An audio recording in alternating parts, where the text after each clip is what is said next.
আমার বাবা কি আর যার তার হাতে নিজের ঝাঁপিকে দেবে? বেশ, আমাকে বলতে ইচ্ছে না হলে থাক, বলিস না।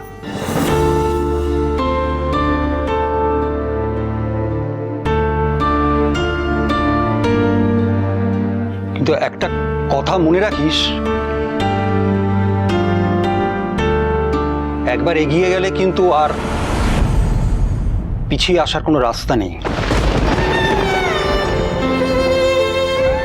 সবাই নিজে নিজের মতো এগিয়ে গেছে বাবা, আমিও আর পিছিয়ে আসতে চাই না।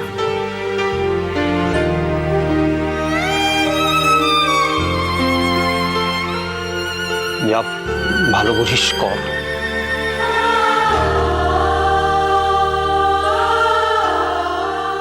তোমার মেয়ের রঙিন কাচের চশমাটা ভেঙে গেছে বাবা।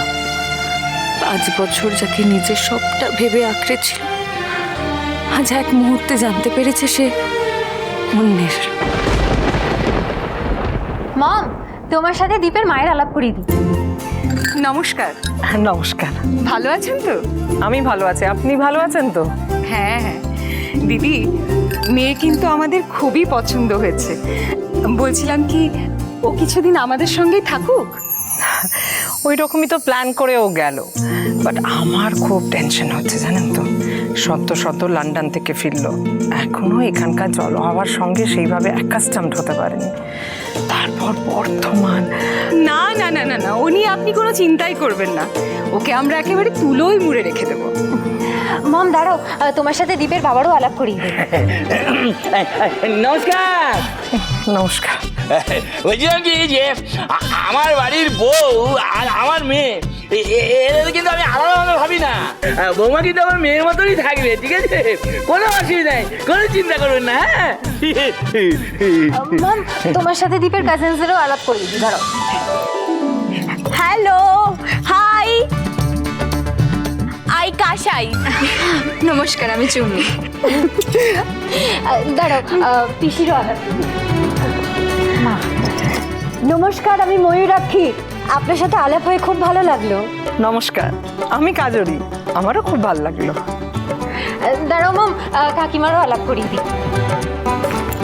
কাকিমা নমস্কার।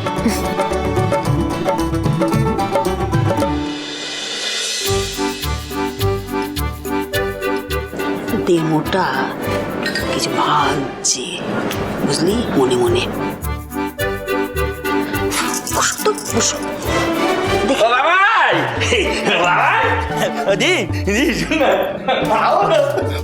অনেকক্ষণ ধরে না বুকের ভিতরে একটা কিরকম করছে একটা কথা বলার জন্য, ভাই অন্য কিছু না, এমনি কিরকম তখন করছিল, কত করে বলবো কি বলতো?